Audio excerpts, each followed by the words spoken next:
All right, I think we're gonna begin now. I have to, by law, tell everybody it's recording, so, right? Got my lawyers here. Awesome. So thanks, guys, for joining us today on this beautiful, not so beautiful Wednesday morning for Small Business Council presents Trademark Essentials. We have Jason Kastner and Mark Pearl from Pearl Saunders PC here today. Jason Kastner is a partner at Pearl Saunders. He focuses his practice in trademark, copyright, transactional law, and has extensive experience in intellectual property litigation, domestic and international trademark prosecution, and portfolio management, negotiating and drafting licenses and all manners of agreements, cease and desist and intellectual property enforcement efforts, as well as internet domain name dispute resolutions. Jason also has experience representing clients in intellectual property matters in federal court and in proceedings before the United States Trademark Trial and Appeal Board. Mark Peroff is a seasoned intellectual property attorney who has over 25 years of experience helping clients protect their intellectual property in the United States and virtually all countries throughout the world. Mark's position at the USPTO industry and private practice enabled him to develop and implement effective strategies that facilitate accomplishing clients' goals of procurement, monetizing, enforcement, and defending IP rights. Mark's clients span the globe as well as the spectrum for profit and non-for-profit enterprises. Having filed over 7,000 U.S. trademark applications and being responsible for the procurement of countless foreign applications as well as representing clients in trademark and copyright litigation in federal courts throughout the United States, business transactions, his peers are correct when they say Mark is the go-to person. Regardless of the nature of the problem, he gets the job done with energy and enthusiasm. Thank you for that introduction. Get it? Can everybody hear me? Okay. Okay. You don't believe it now, but I venture to say that at the conclusion of this seminar, your world is going to change ever so slightly because we live in a world that is surrounded by brands, and our hope is to heighten all of your awareness of the role that brands play in business and your businesses in particular. Market researchers estimate that the average consumer in the United States sees about 1,400 different brand names every day. From the moment they wake up in the morning, the moment everyone wakes up in the morning, to the moment they go to bed, you are constantly surrounded by brand names, which has become even more so with the advent of the internet and social media. So by way of example, just to give you some context,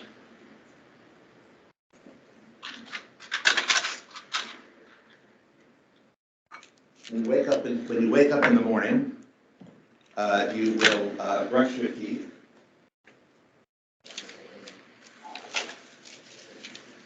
Perhaps using Crest toothpaste, sample right in front of you. You may then want to comb your hair, maybe put a little mousse on your hair. Here's Nexus brand mousse. Then you brush your teeth and you say, oh, my breath, doesn't feel comfortable. So maybe you want to use some Crest mouthwash. Then you feel like you have something stuck in your teeth, so you get out your dental floss, and here's BioSwiss dental floss, yet another brand name. So far we have 3 different products. For you men, you want to get prepped for the day, so you use your Right Guard deodorant, another brand.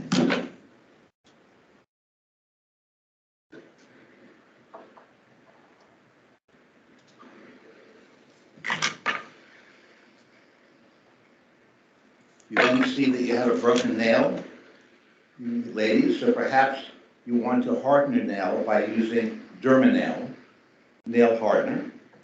And then you look down at your shoes and see they're dirty, and you perhaps use Kiwi shoe polish, Kiwi brand shoe polish. And then you realize, gee, I have a bit of a headache, so you reach for your Advil to get rid of your headache.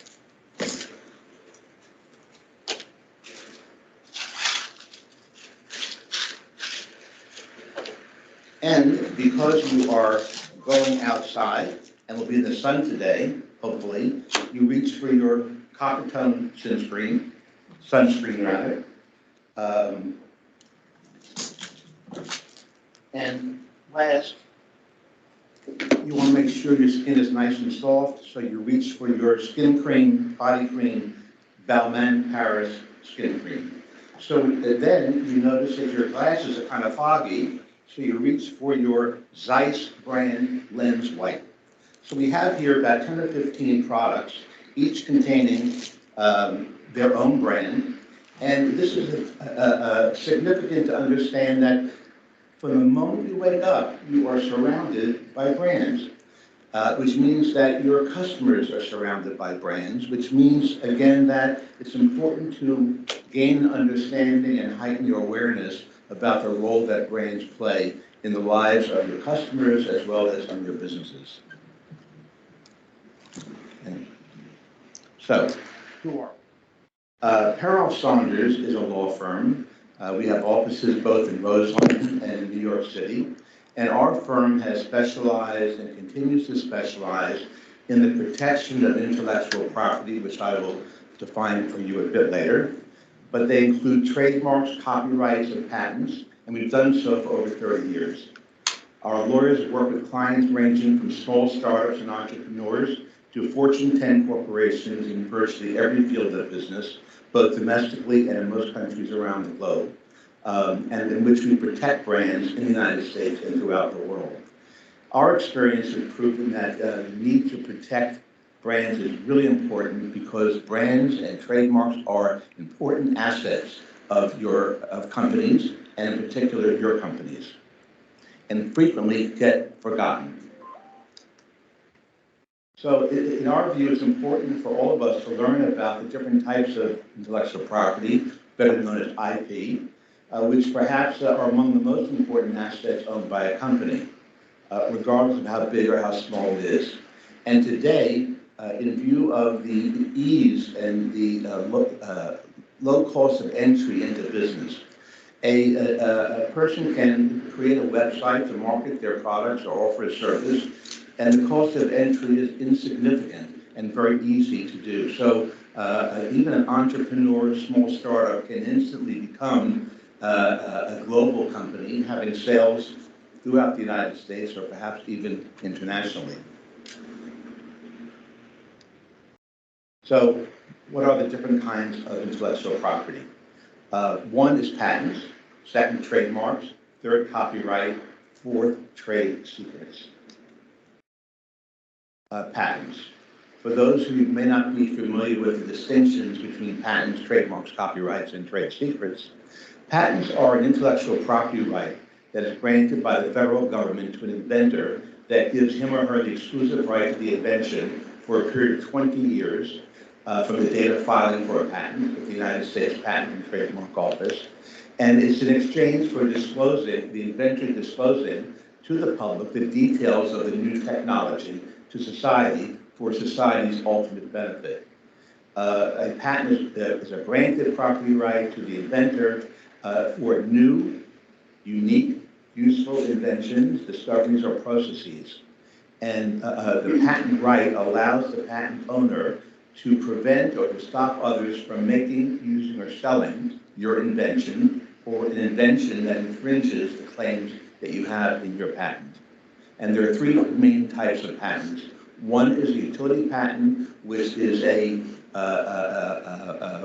type of patent that is useful. It could be a process, it could be a formula, it could be a mechanical operation. A design patent is the non-functional appearance of a useful product, and a plant patent covers the different varieties of plants and flowers. Copyright, on the other hand, protects original works of authorship, including songs, books, movies, articles, and much more. And in order to have copyright protection, the work must exist in a physical or digital form, such as on paper, film, or a digital file. And what copyright provides is the exclusive right to use the work in a variety of ways, and gives you the right to reproduce it, sell and distribute copies, display copies, perform it, or create other works based upon the copyrighted work that's known as derivative works. A copyright is granted from the moment that the original work is put in a tangible form.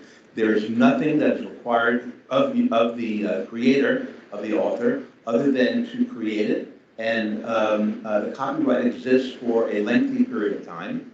However, is a value of registering your copyright with the United States Copyright Office, because that copyright registration creates a presumption of validity and ownership of the copyrighted work. So most companies motion picture companies, record companies, et cetera, do file for copyright registration whenever they can. But copyright registration is not mandatory. However, it is mandatory to obtain a copyright registration if you wish to bring a lawsuit for copyright infringement. Trade secrets is the fourth area of intellectual property, and it includes information, including a formula, pattern, compilation, program, device, method, technique, or process that derives an independent economic value with actual or potential from not being generally known to the public or readily accessible by proper means other than by persons who obtain economic value from its disclosure or use. It is a subject of efforts that are reasonable under the circumstances to maintain its secrecy. Some of the best known trade secrets are Google's search algorithm, the Coca-Cola syrup formula, KFC's original recipe for fried chicken, the special sauce for McDonald's Big Mac, and the WD-40 multi-use formula. So a trade secret is the opposite or the alternative to obtaining a patent. By maintaining the trade secret, which you must be vigilant in doing, you can prevent others from knowing exactly how you make your product or the process works. Trademarks, which is going to be our topic for today, typically consists of a name, word, phrase, logo, and the trademarks function to identify the brand owner or source of a particular product or service that's being offered. Just talking to this. Thank you. They serve to distinguish a company and its products from competitors and represents the goodwill that exists in the trademarks by virtue of its use in connection with the sale of the product.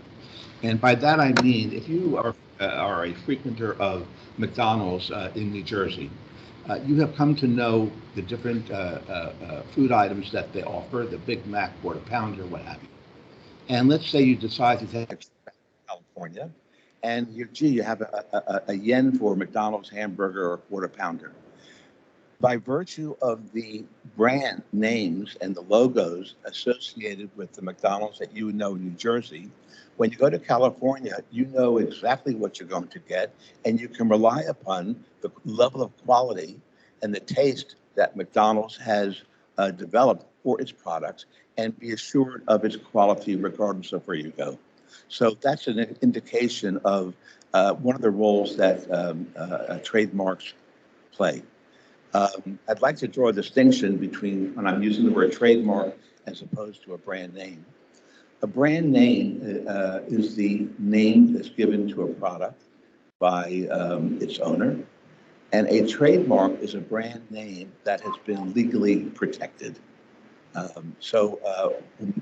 Go more into the distinction later, but that's one of the major differences.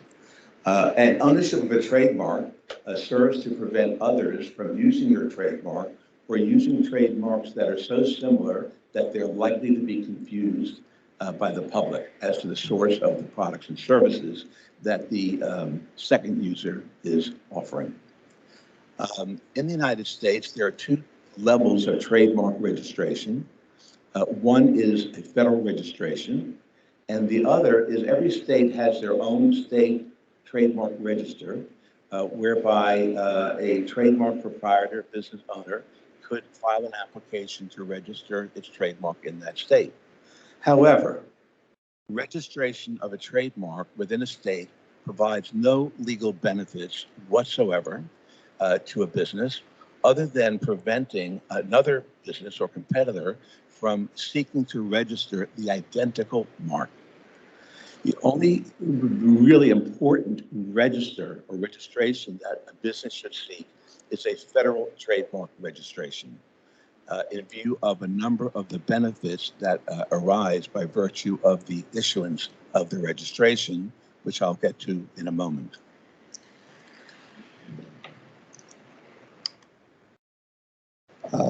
As the slide indicates, in view of the ever-increasing competition in the business world, companies are compelled to differentiate themselves from their competition to stand out in order to grow their customer base and market share. It is therefore really important to properly select the marks that your company intends to use in order to accomplish this, and to take advantage of the huge investments that are going to be made in advertising and promoting products and services to potential buyers. Here are some examples of different kinds of trademarks. Sony is a word mark. IBM, obviously a letter mark. 747 refers to the airplane, the Boeing aircraft. On the lower left, you'll see this is at the top, a representation at the top of the Chrysler building, which is also a registered trademark and protectable. The next product is one of our clients, Rubik's Cube. And in this case, the appearance of the Rubik's Cube itself is a federally registered trademark. It's referred to as a registration that comprises the configuration of the product. And then to the far right is the McDonald's double arch, which I'm sure you're all familiar with. So a couple of definitions and distinctions. We've all heard interchangeably trademarks, trade names, what's the difference? A lot of confusion about it. A trade name is the official name under which an individual as a sole proprietor or a company chooses to do business. It's commonly known as doing business as. Registration of a trade name is legally an important step in the branding of a company, but it doesn't provide unlimited brand name or legal protection. New Jersey law contains requirements for registration of trade names that are assumed names. The practical function, however, of registration of a trade name in the state, in New Jersey, is primarily for administrative and accounting purposes, such as filing a corporate tax return. Incorporating and registering a trade name with a state alone does not adequately protect your brand. And this is a very, very important point. And if you leave today with nothing else other than understanding that the enhanced trademark rights can only be obtained by obtaining a federal registration.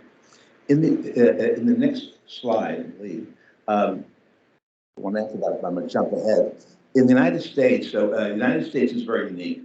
In our country, trademark rights are created by adoption and use of a mark in connection with the sale of a product or offering of a service. Registration is not a requirement. However, for reasons that I'll mention in a few moments, there are so many benefits that arise by owning a federal registration that virtually all legitimate companies seek to obtain a federal registration, if at all possible. By getting a federal registration, you are acquiring nationwide rights to use your trademark throughout the entire United States, even though when you obtain the registration, you may only be doing business locally. So examples of trade names, getting back to trade names, are Google, IBM, Walmart, Visa, eBay, FedEx, etc. And it is conceivable that a trade name could be the same thing as a trademark, but they're serving different purposes. The trade name is identifying the company. When it's used as a trademark, such as the Google search engine, it is identifying the search engine, the service that's being provided. By the same token, Walmart is the corporate name of the company to identify the corporation, but it also serves to identify all the different products and services that are offered by Walmart. The same thing applies for Starbucks. Starbucks is their corporate name, but more importantly for us, it is an indication of origin for coffee and food products that are sold by that company. At this point, I'd like to turn over to my colleague, Jason, to give you a further explanation about the role of trademarks.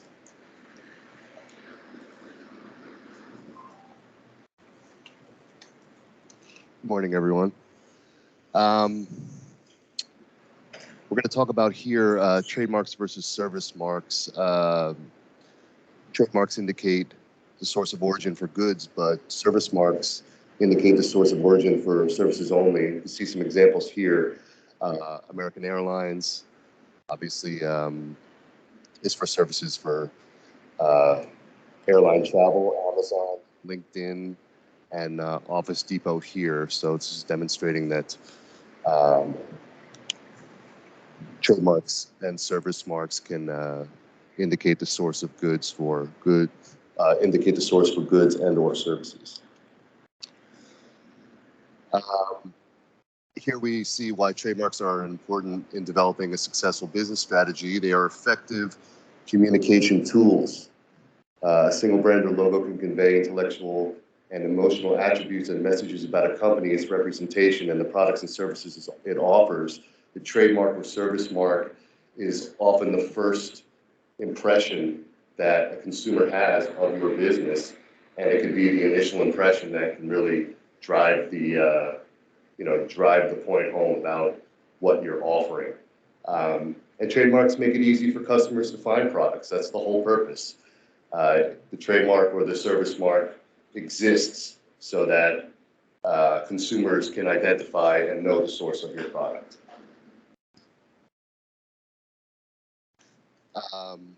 Trademarks also allow businesses to utilize the internet and social media. Again, once the brand is up there, it allows you, it tells the consumer right away who they're dealing with and why without a lengthy explanation. You put the brand up there, you put the logo, and people know who they're dealing with. And they are an extremely valuable asset.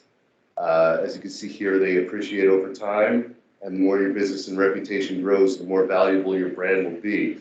Often, trademarks, and especially now in this internet era, the trademarks could be the most valuable asset of your business. Trademarks are a bargain to obtain. They really are for what the asset represents to the business. The U.S. Patent and Trademark Office charges as little as $350 to obtain your trademark registration, and that's per class of goods or services that you elect to cover under the mark. And you have to renew it after the first 5 years, and then after every 10 years. So it's not something that you are renewing on a monthly basis or something to that effect. And they never expire. As long as you're using the mark on the goods or services that are covered under the mark, you can use it in perpetuity. It's always there to identify your goods or services. And last, the trademarks can make hiring easier. Brands inspire positive feelings in people's minds, just as in consumers, they also inspire the same positive feelings in potential hirees. As a result, employment opportunities are more attractive to candidates.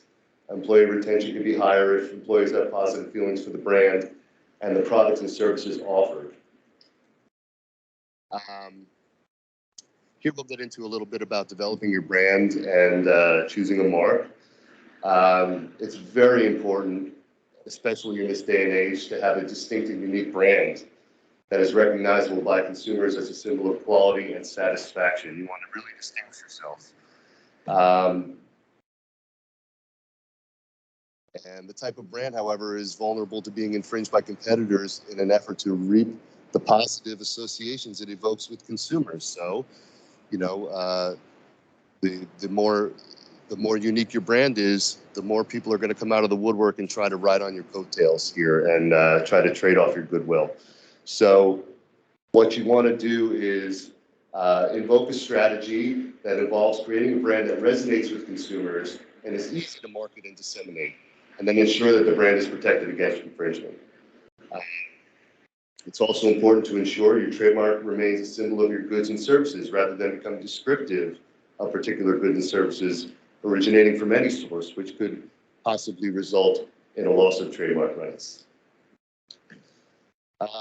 Here we'll talk about protecting your brand and doing your due diligence at the outset.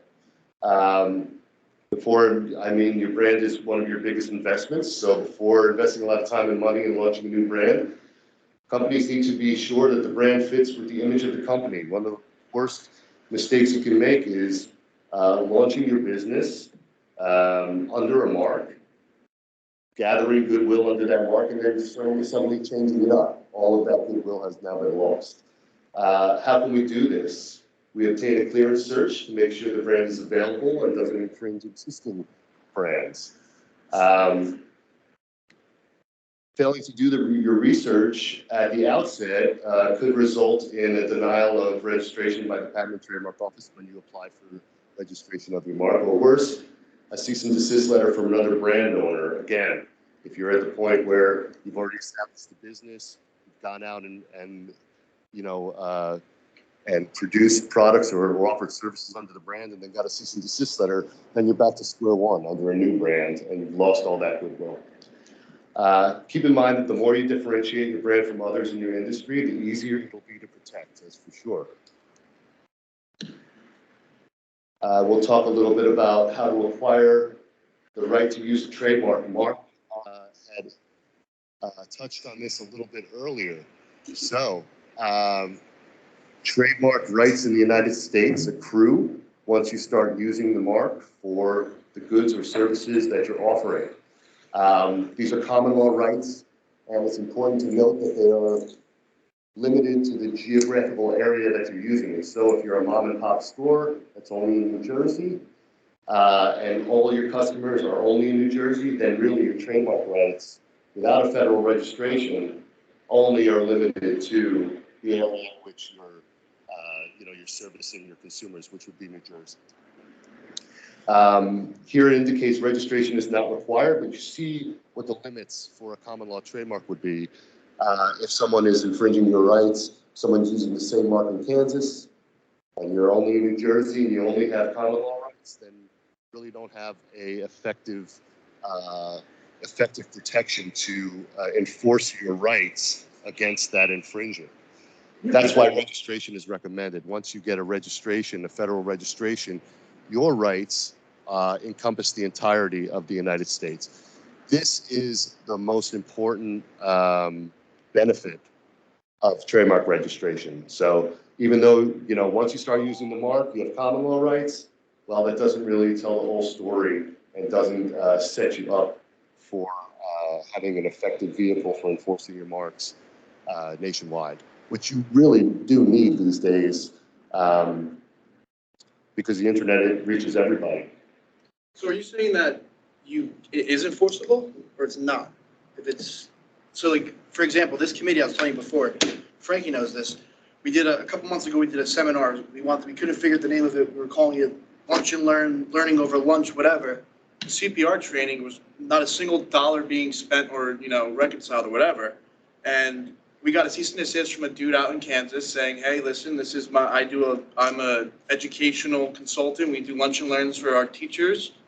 You can't use it. And I explained to the guy, I'm like, hey, listen, like, I'm not making any money off it. Like, I could literally, it'll be nice, I'll make you a sponsor of it, like, just for the hell of it. Told me to go scratch. Here we are, and we got a cease and desist letter. So that you're saying that has no merit, basically. Well, the question from Mike is, does a mark owner in Kansas have the right to enforce its mark in New Jersey?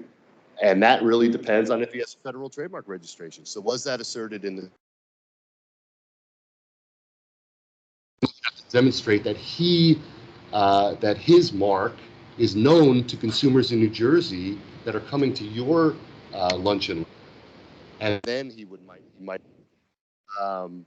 But if he doesn't have a federal trademark registration, it's very difficult for him to enforce his rights here because, his rights extend to his clientele in Kansas, and nobody here knows who he is. I have to make a point. Yeah. Sure. The question that you raise is really fundamental in trademark law. And it's really important to understand that. Ownership, one of the key benefits of owning a federal trademark registration is that it cuts off the right of another entity or company from adopting a confusingly similar mark in connection with identical or closely related products or services. That's called constructive notice. And what's important about constructive notice is that even though the second user may not know about you in New Jersey, if you were the first user, the law deems him to know that he should have known by virtue of you're having a federal trademark registration. If you don't have a federal registration, you don't have the advantage of constructive notice, and therefore the company in Kansas is free to use the name there in the geographic area in which they are located, conduct business, draw their clientele or customers from, plus a zone of natural expansion. New Jersey would not, in my view, be considered a natural zone of expansion from Kansas. So in your case, the company or that contacted you, in my opinion, really did not have a legal basis to stop you from using the mark, the name in New Jersey. However, if they had a federal registration, I don't know all the facts, they have this technical right to use the mark throughout the United States. However, if they are not actually providing their lunch and learn services in New Jersey, who is going to be confused? Nobody, because the markets are different, the consumers are different. So in order for him to stop you from using the name Lunch and Learn in New Jersey, if he is the first to have to get a registration, and he's only doing business in Kansas, and then you adopt the name in New Jersey, and 5 years from now, the Kansas company decides to expand and franchise and move into New Jersey, the Kansas company could stop you from using the name in New Jersey, even though you were the first to use it here, because they had nationwide rights. Got it. So that's a very, very important factor to consider. Got it. Thank you. See, Frankie, I wasn't nuts. So the lesson being, get to the Federal Register first. But it got registered. Yeah, get your mark registered The first. fact that I wasn't federally registered with that name, could Mike have known that and said, all right, well, screw you, I'm gonna go register this name federally, and now you can't You use it? could do that, and you could do that, and seeking nationwide rights. And if the Kansas company found out about your application, they could try to oppose the application. However, in that event, had they used the mark before you filed, the patent office, the patent and trademark office would issue a concurrent registration. You would be entitled to use your mark because you're the first to file throughout the United States, except Kansas, by virtue of your being first. So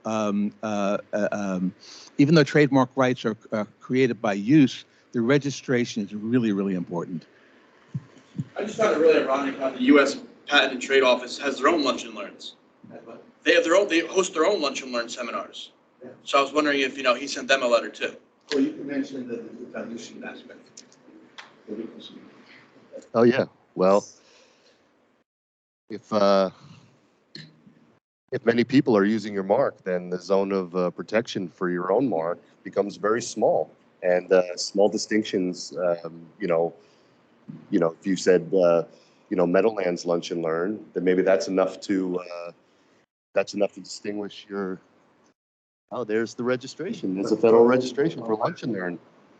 It is a federally registered mark. Mark found it on the U.S. Patent and Trademark Office website, and it was registered in 1998. Wow. Was it Kansas or doing a different state? By whom? No, By whom? It is Employee Development Systems, and they're located in Colorado, actually.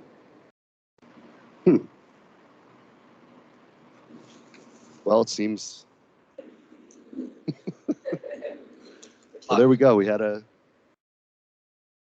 found the registration. Okay, well, that leads us into here. What registration is recommended? We touched on this throughout the last couple minutes, but the other points why it's recommended is it confers automatic federal court jurisdiction, so you can sue somebody if they infringe your trademark.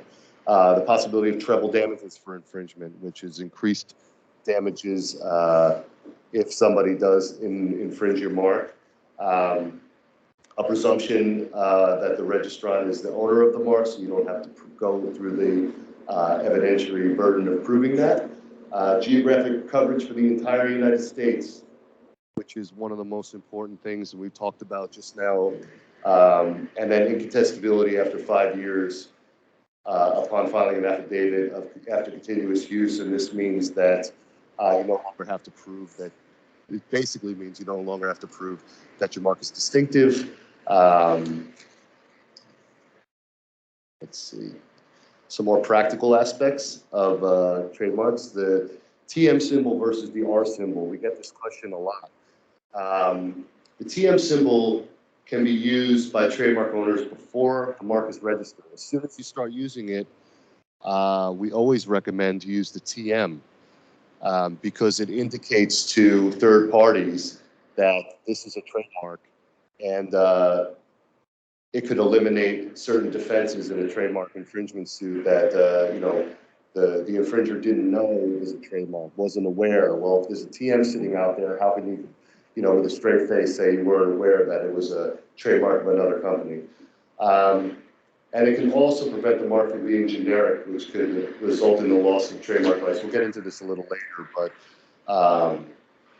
popular instances of that were Xerox and Kleenex. And Xerox used to take out full-page ads in the New York Times and other national publications showing Xerox with the TM or the R or the circle R, saying this is a registered trademark.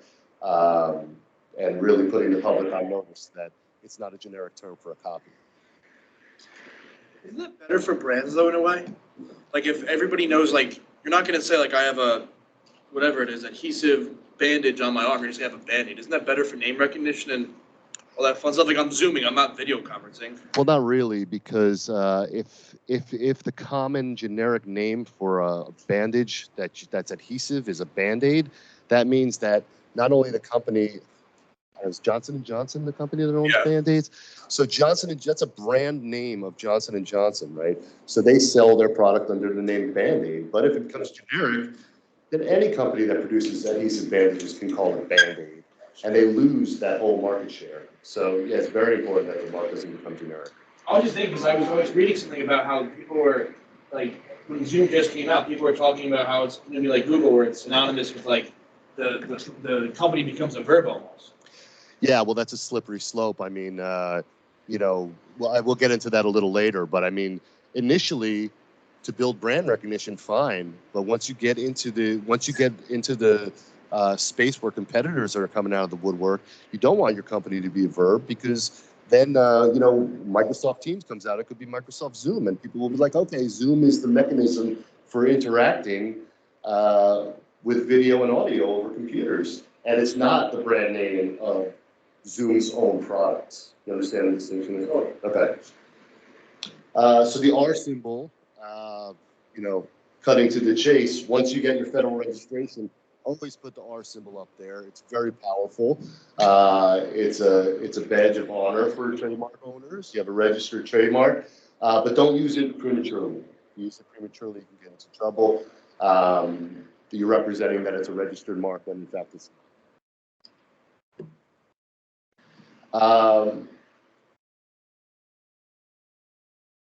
Let's see here. We're just getting into the importance of intellectual property. If the IP is an important part of your business, you should take steps to protect it, including getting registrations where appropriate.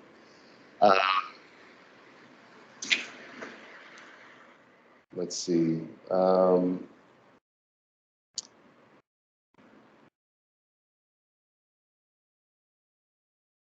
Yeah. Oh, another very important point is that if you're a startup or whatever, just getting going, or an established business, if you can show investors or your or potential purchasers of your business that you have a stable of intellectual property registrations and rights, it's very convincing to show your company's potential. Mark, do you want to come back up? Mark's going to talk a little bit about infringement here. There's just a couple of points I want to make that before we do that. Um, I'm not sure we made it clear, but trademark rights exist only in the geographic area, the country in which you've established rights. So if you're a U.S. company doing business in the United States and you acquire a trademark registration, the rights that you acquire are limited to the United States. It does not include Canada. It doesn't include Mexico. It doesn't include the European Union or any other country. We call trademark rights territorial, meaning that they only exist in the country in which you've obtained those rights. And in the world of the internet and e-commerce, this has become really important because, as I mentioned earlier in the presentation, a mom and pop company could start out very small, but they become successful. They have customers that are ordering products on the internet that are located in the United Kingdom or in Japan or Korea or elsewhere. And the U.S. company hasn't thought about protecting their brand name in those foreign countries. So one must be very cognizant of the scope of obtaining trademark rights, not only in the United States, but also perhaps neighboring countries. And I'll just give you an example. Years ago, I was representing Tommy Hilfiger and the Tommy Hilfiger business. And Tommy Hilfiger did what they were supposed to do in protecting their trademark and logos in the United States, but they really had not done anything internationally. And lo and behold, companies in South America and Central America obtained trademark registrations for Tommy Hilfiger. People came up from Central and South America to the United States. They saw that Tommy Hilfiger was a hot property. And in those countries, in virtually every country other than the United States, trademark rights are created exclusively by obtaining a registration. So when Tommy Hilfiger wanted to begin to sell in Central and South America, we found out that he had no rights there, and he was the infringer because the other companies had obtained national registrations in those countries. And historically, it used to be so expensive to obtain trademark protection in foreign countries. You had to file applications in every country, of which there are 210 in the world. And it could cost hundreds of thousands of dollars. However, about 15 years ago, the United States joined an international treaty whereby you can obtain a single international registration based upon a U.S. registration or application and request this international bureau to request protection of your international registration in up to 110 different countries throughout the world, which significantly reduced the cost of obtaining a trademark protection internationally. But it's very important to understand that Canada and Mexico are not the 51st and 52nd states of the United States, and that you should give serious, even if you're not using a mark in those countries, because use is not required to get a registration in those countries. From a defensive point of view, you want to make sure no one else does. So, what is trademark infringement, and how do you stop somebody from infringing the trademark? Whoops. How do I make this smaller? No.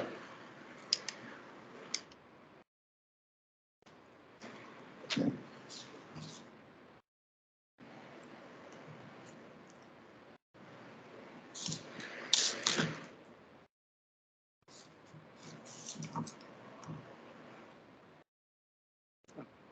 So,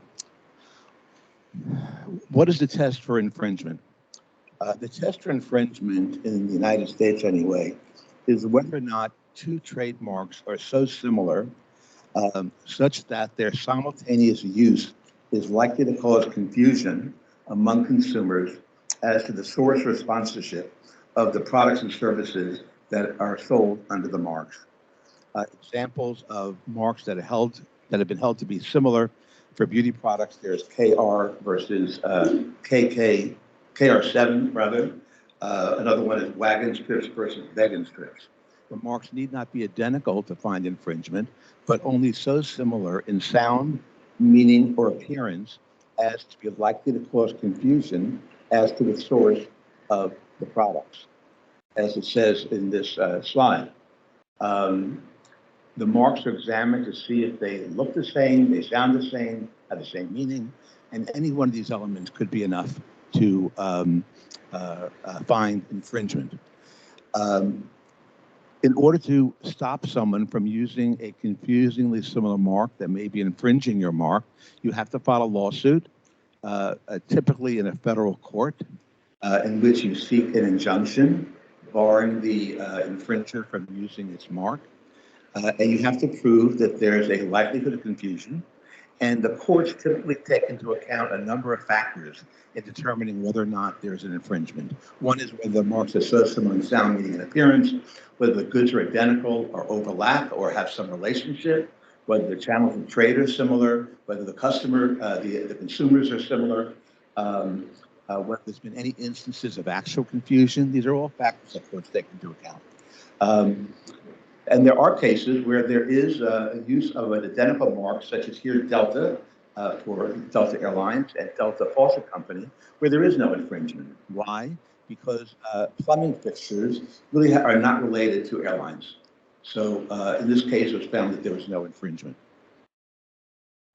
As Jason mentioned earlier, one way to avoid being sued for infringement is to make sure that before you adopt your mark, a new mark, that you do adequate searching, availability searching, to determine that the mark is available for use in the United States and also available for federal registration. And this is something that we as lawyers do. We work with outside companies that are searching companies. We order the searches, we review the searches, and then give an opinion as to whether or not the name is available.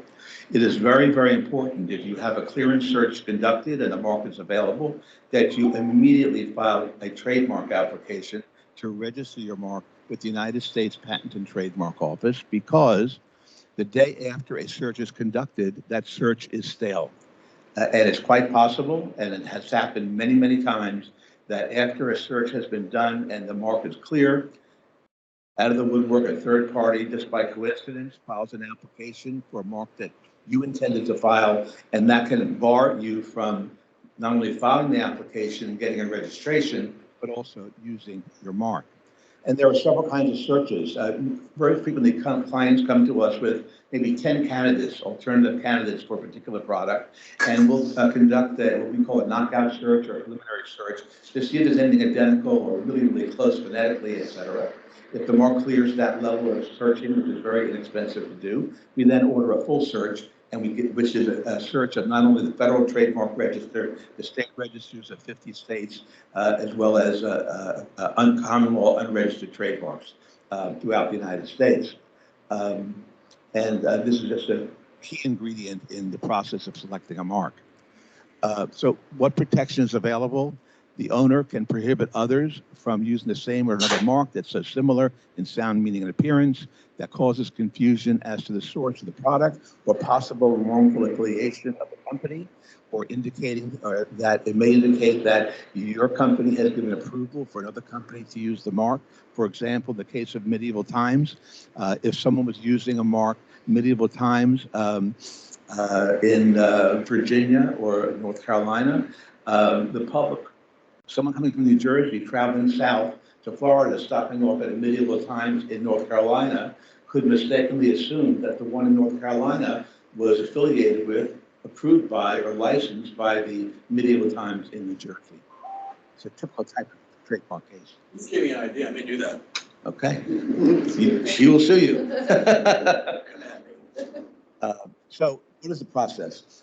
We did the search, the mark is available, we have to file a trademark application with USPTO. It is, anybody can file a trademark application, you don't have to be a lawyer. However, that is the core of our business, because there are various levels of understanding of how to file an application to make sure you're doing it correctly and that you're obtaining maximum rights. The application is filed with the United States Patent and Trademark Office in Virginia. It's examined 3 to 6 months after filing. The examiner will conduct his or her own trademark search to see if the name is available on the Federal Trademark Register and review the application for any other informalities or whether the mark qualifies for registration. That's not generic, it's not the common descriptive name of the product, it's not geographically descriptive, it's not a surname, etc. And assuming that no problems arise, the next step is the application is published for opposition in the United States Patent and Trademark Office that gives the opportunity to third parties to file an opposition to your application. And if nobody opposes, the next step is if your application is filed based on your intention to use the mark, you must file a declaration of use before the registered application will be accepted. If your application is filed on the basis of actual use of the mark, the registration will issue about 2 months after the publication. All told, the registration process, absent really difficult problems, takes approximately 12 to 14 months.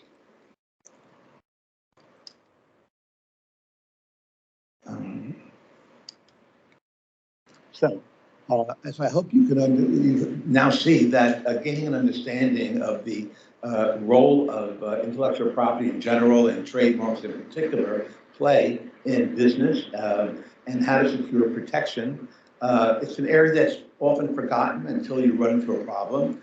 I often tell clients that trademark registrations are like little insurance policies. You think you won't need them until something happens, and then the cost of defending your mark or stopping others from using the mark are 100 times more expensive than having obtained a federal trademark registration from the outset.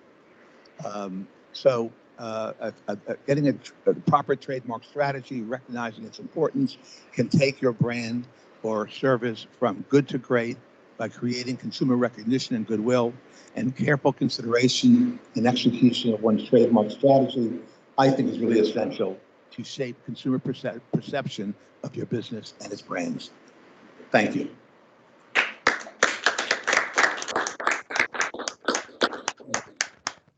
A question, but we're happy to take them.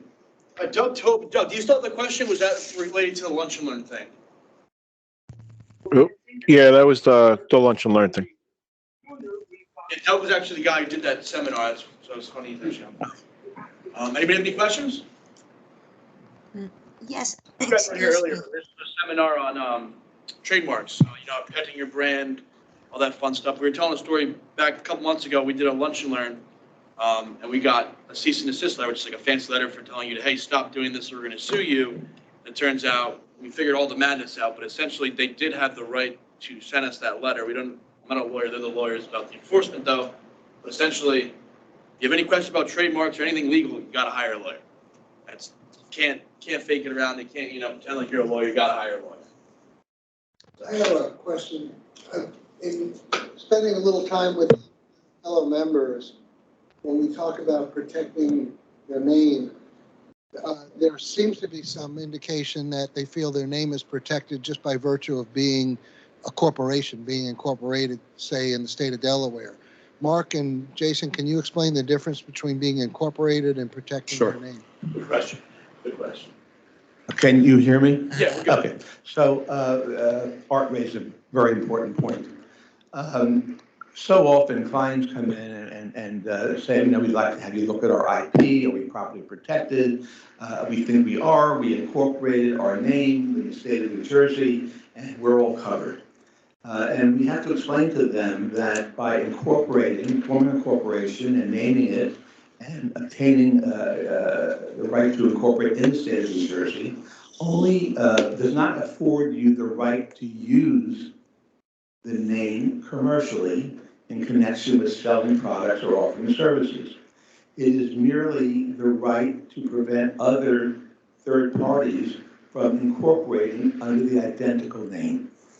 The only way to prevent another company from using, which is what is important, a confusingly similar trademark is by using the mark in connection with the sale of a product or service. And by that I mean affixing the trademark to the product or its packaging, and with regard to services using the mark on in advertising and marketing materials. Though that is establishing these common law rights that were referred to earlier. The federal registration is a reflection of the rights that you have established at common law.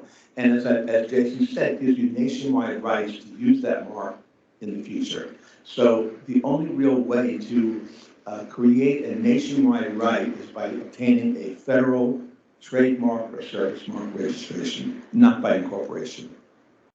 Did that answer your question? Yes, thank you.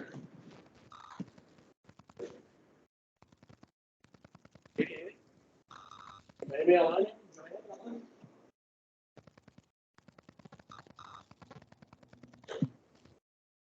Any questions online?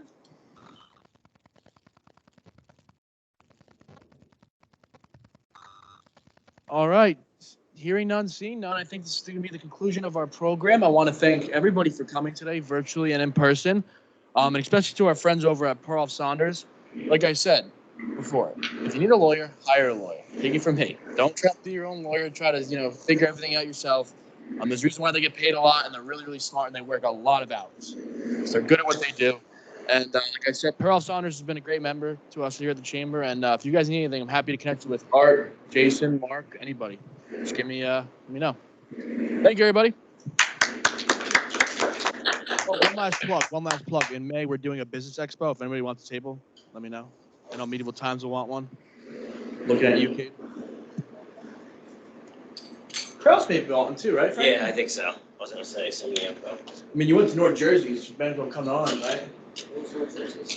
Remember the American Dream? Oh, yeah. How was that? That was Mark. I was there though. Don't forget your lunch. It was good. I remember other people's reminders better than my own reminders. Yeah, it was good. I put your name out. Frank. Frank. Yeah. I just asked because I deal with a lot of brands and we're in marketing.